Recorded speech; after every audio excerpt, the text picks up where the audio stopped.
এটাই কি তাহলে শেষ কথা তোর? আরেকবার ভালো করে ভেবে দেখলে কি পারতিস না রনি? সন্ধেবেলা রান্নাঘরে চা বানানোর সময় সাতিলেখা দেবীর কানে আসে স্বামী রণজয়বাবুর উত্তেজিত কণ্ঠ। তড়ি ঘড়ি গ্যাসটা বন্ধ করে ছুটে আসেন উনি। রণজয় তখন নিজের মতো বলে চলেছেন, কাজটা তুই ঠিক করছিস না রনি। আমার জন্য না হোক অন্তত তোর মায়ের জন্য একবার। হ্যালো হ্যালো, তুই কি শুনতে পাচ্ছিস আমার কথা? বলতে বলতে রিসিভার চেপে মেঝেতে বসে পড়েন উনি। কি গো, ফোনটা কেটে গেল নাকি? সাতিলেখা বলেন স্বামীর কাঁধে হাত রেখে। ঝাপসা হয়ে আসে চশমার কাঁচটা। মুছতে মুছতে রণজয় উত্তর দেন, না গিন্নি, কেটে যায়নি। বলা ভালো রনি ফোনটা কেটে দিল। আমাদের কথা শোনার মতো ইচ্ছেটাই যে ও হারিয়ে ফেলেছে। আন্দাজ করেছিলাম এমন কিছুই ঘটবে। গতবার যখন কথা বলেছিলাম তখনই রনি আমাকে বলেছিল এই বাড়ি বেচে দিয়ে ওর ওখানে চলে যেতে। সেটা সম্ভব নয়, কিন্তু ওই প্রমোটার সমীর এলে কি করবে কিছু ভেবেছো? সাতিলেখা বলেন মৃদু কণ্ঠে, দেখছি, আপাতত একটু চা দাও, নইলে মাথার জট খুলবে না। রণজয়বাবু বলেন স্ত্রীর উদ্দেশ্যে কথাগুলো বলে ঘর থেকে বারান্দায় গিয়ে ইজি চেয়ারে গা এলিয়ে দেয় রণজয়বাবু। এককালে নিজেদের মেধাবী ছেলে রনিতকে নিয়ে খুব গর্ব ছিল ওনাদের। রনিত উচ্চ শিক্ষিত হলেও জীবনের শিক্ষা থেকে বঞ্চিত হয়েছে। শেষ বয়সে এসে মনে হয় ওকে মানুষ হবার শিক্ষাটা দিলে বোধ হয় খুব ভালো হতো। না, কিছু একটা ভাবতেই হবে খুব তাড়াতাড়ি। ভাবনার সাগরে ডুব সাঁতার কাটছিলেন রণজয়বাবু। হুঁশ ফেরে সাতিলেখার কণ্ঠে, নাও ধরো তোমার চা, খেয়ে নিও কিন্তু। আমি যাই রাতের খাবারের আয়োজন করি। বাতের ব্যথাটা আবার বেড়েছে, দিন কয়েক হলো। রান্নাটা সেরে গরম জলের সেঁক নেব, এই বলে রান্নাঘরের দিকে পা বাড়ান উনি। একসময় চোখ বন্ধ অবস্থাতেই রণজয়বাবু বলেন, আগামীকাল আমার সঙ্গে একটু বেরোতে পারবে গিন্নি? অনেক দিন তো হলো এই ঘরের মধ্যে কাটালাম, আগামীকাল না হয় বাইরে বাইরে ঘুরবো সারাদিন। এই বুড়ো বয়সে সারাদিন বাড়ির বাইরে? অবাক হয়ে সাতিলেখা বলেন। মৃদু হেসে রণজয়বাবু বলেন, আহা চলোই না, সেই নতুন বিয়ের পর একবার যেমন ঘুরতে বেরিয়েছিলাম, ময়দান, ভিক্টোরিয়া, চিনেবাদামের গন্ধে নিজেদের পুরনো প্রেমটা একবার ঝালিয়ে নেব শেষবারের মতো। শেষবারের মতো মানে? চমকে উঠে বলেন সাতিলেখা। ক্রমশ প্রকাশ্য রণজয়বাবু বলেন স্ত্রীর উদ্দেশ্যে। পরদিন সকাল সকাল বেরিয়ে পড়েন ওনারা। প্রথমে কালীঘাটে পুজো দিয়ে শুরু হয় ওদের যাত্রা। তারপর সারাদিন এদিক ওদিক ঘুরে বেড়ান দুজনে। ফুচকা থেকে চিনেবাদাম বাদ যায় না কিছুই। তারপর দিনের শেষে পড়ন্ত বিকেলে ময়দানে এসে বসেন দুজনে। বেলা শেষের আলো ছুঁয়ে যায় সাতিলেখার গালে।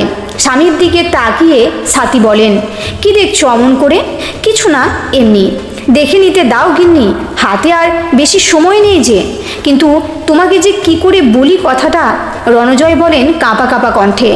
এলোমেলো ঘাসের ডগায় আঙুল চালাতে চালাতে সাথী বলেন, সারা জীবন চেষ্টা করেছি সাধ্যমতো তোমার পাশে থাকার। আজ তোমার মুখ দেখে বুঝতে পারছি কোনো ঝড় উঠেছে, তাই দ্বিধা না করে বলে ফেলো। বলছি, তবে শোনো। স্ত্রীর দিকে এগিয়ে এসে ওর কানে কানে বলতে শুরু করেন উনি। সবটা শুনতে শুনতে শক্ত স্বামীর হাত চেপে ধরেন সাতিলেখা। তারপর দুজন মিলে এগিয়ে চলেন মেট্রো স্টেশনের দিকে। না, আর ভাবার অবকাশ নেই কোনো। ওই তো বোবা ট্যানেলের বুক চিরে মেট্রো এগিয়ে আসছে। দুজন মিলে এগিয়ে যান মরণ ঝাঁপ দেবেন বলে। বেঁচে থেকে লাভ কি? সময়ের জাঁতাকলে ওনাদের জীবনটাও তো নিকষ কালো সুরঙ্গের মতোই হয়ে দাঁড়িয়েছে। এইভাবে প্রতিদিন প্রমোটারের চোখ রাঙানি, বাড়ি বেচতে রাজি না হলে বাজার যাতায়াতের পথে মস্তান পাঠিয়ে হুমকি, এসব মানসিক চাপ কতদিন সহ্য করা যায় বুড়ো বয়সে পৌঁছে? তার থেকে একেবারে শেষ হলেই সব চুকে বুকে যাবে। কিন্তু না, ঝাঁপ দেওয়ার ঠিক আগের মুহূর্তে একটা হাত যেন টেনে ধরে ওনাদের দুজনকে। ঘটনার আকস্মিকতায় জ্ঞান হারান ওনারা। যখন জ্ঞান ফেরে রণজয় আর সাতিলেখা দেখেন নীলচে আলোয় আলোকিত কোনো এক হসপিটালের কেবিনে শুয়ে আছেন ওনারা পাশাপাশি বেডে। ওনাদের বিছানার অদূরে বসে আছে একটি মেয়ে। বয়স মেরে কেটে বছর 30। শ্যামলা হলেও চোখ দুটো অসম্ভব উজ্জ্বল। ওনাদের জ্ঞান ফিরতে দেখেই বলে, শরীর দুর্বল আছে আপনাদের, এখন উঠবেন না। কিন্তু তুমি কে মা? কেন বাঁচালে আমাদের? রণজয়বাবু জিজ্ঞাসা করেন। মৃদু হেসে মেয়েটি বলে, আমি দামিনী। কোনো কারণে আপনারা বাঁচার ইচ্ছা হারিয়েছেন সেটা বুঝতে পেরেছি, কিন্তু কেন? একবারও ভেবে দেখেছেন মরতে গিয়ে যদি সফল না হতেন তাহলে কি হতো? পঙ্গু হয়ে জড় ভরতের মতো থাকলে লোক সমাজের লজ্জা আরও বাড়তো, বই কমতো না। আসলে আমাদের ছেলে রনিত আর কখনো এদেশে ফিরবে না। আমরা দুই বুড়ো বুড়ি সম্পূর্ণ একা। প্রমোটার বাড়িটা দখল করতে উঠতে বসতে চাপ দিচ্ছে, তাই আমরা এই সিদ্ধান্তই নিয়েছিলাম। এত কিছু যুক্তি তর্ক ভেবেই দেখিনি। এত দূর বলে কান্নায় ভেঙে পড়েন সাথীলেখা। হ্যাঁ, এই ভুলটাই আপনাদের মতো অনেকেই করে থাকে। আর ওই প্রমোটাররা বেছে বেছে এরকম মানুষদেরই টার্গেট করে।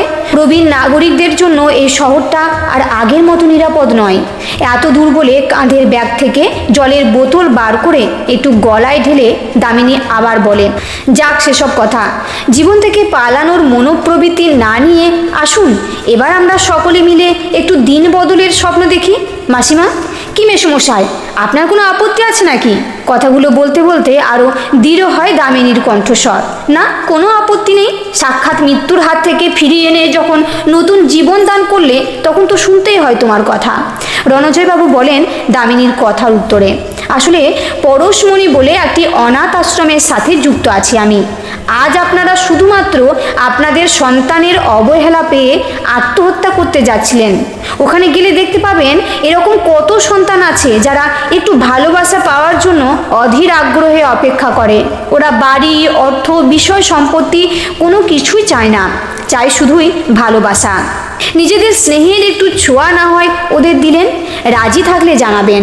এখন আমি আসি, আগামীকাল আবার এসে দেখে যাব আপনাদের। নমস্কার।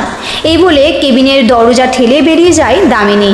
পরদিন সকালে চোখ মেলতেই দুজনে দেখেন মেঘলা আকাশের বুক চিরে বাইরে সোনা ঝরা রোদ উঠেছে। ডাক্তার বলে গেছেন আজই ওনাদের ছুটি দিয়ে দেওয়া হবে বিকেলে। কিন্তু দামিনী তো এখনও এলো না। ভাবতে ভাবতে চলে আসে ও। কি মাসিমা, মেসমশাই, আজ তো আপনাদের ছুটি হয়ে যাচ্ছে শুনলাম। কখন যাচ্ছেন বাড়ি? আমি সঙ্গে করে পৌঁছে দেবো আপনাদের। বাড়ি যাবার আগে তোমার সঙ্গে তোমাদের পরশমণি আশ্রমে যেতে চাই, নিয়ে যাবে আমাদের মা? সমস্বরে বলে ওঠেন দুই বুড়ো বুড়ি মিলে। নিশ্চয় যাব। মা বাবা চাইলে মেয়ে সেটা না দিয়ে পারে? বলতে বলতে চিকচিক করে ওঠে দামিনীর দুই চোখের কোণ। হসপিটাল থেকে ছুটির পর বিকেলে দামিনীর হাত ধরে পরশমণি হোমে পৌঁছান সাথীলেখা আর রণজয়বাবু। ছোট ছোট বাচ্চাগুলো দৌড়ে আসে ওদের দামিনী দিদিমণিকে দেখে। সাথীলেখা আর রণজয়কে দেখিয়ে দামিনী ওদের বলে, আজ থেকে এরা তোমাদের নতুন বন্ধু। কচি কচি হাতের স্পর্শে ওরা বলে, আজ থেকে তোমরা হলে আমাদের গল্প দাদু আর গল্প দিদা। কি গো, শোনাবে তো আমাদের গল্প? নিশ্চয় শোনাবো। তোমরাই যে আমাদের বেঁচে থাকার পরশমণি গো। চুমুতে চুমুতে ওদের ভরিয়ে দিতে দিতে উত্তর দেন দুজনে। দামিনী বলে, এবার চলুন, সন্ধ্যার প্রার্থনা শুরু হলে বলে। লাইনে দাঁড়িয়ে সকলের সাথে কণ্ঠ মেলান রণজয় আর সাথীলেখা। আধারের গায়ে গায়ে পরশ তব, সারারাত ফোটাক তারা নব নব, নিশিদিন আলোক শিখা জ্বলুক প্রাণে, আগুনের পরশমণি ছোঁয়াও প্রাণে। এক ঝাঁক উজ্জ্বল পায়রাদের নিঃস্বার্থ ভালোবাসায় নতুন ছন্দে বাঁচতে থাকেন রণজয় আর সাথীলেখা। থুরি সকলের প্রিয় গল্প দাদু আর গল্প দিদা। আজকের গল্পটি এখানেই শেষ হচ্ছে। এই গল্পটি যদি ভালো লেগে থাকে তাহলে প্লিজ লাইক ও কমেন্ট করতে ভুলবেন না। আর নতুন বন্ধু হলে অবশ্যই সাবস্ক্রাইব করে সঙ্গে থাকবেন। দেখা হচ্ছে আবার পরের ভিডিওতে।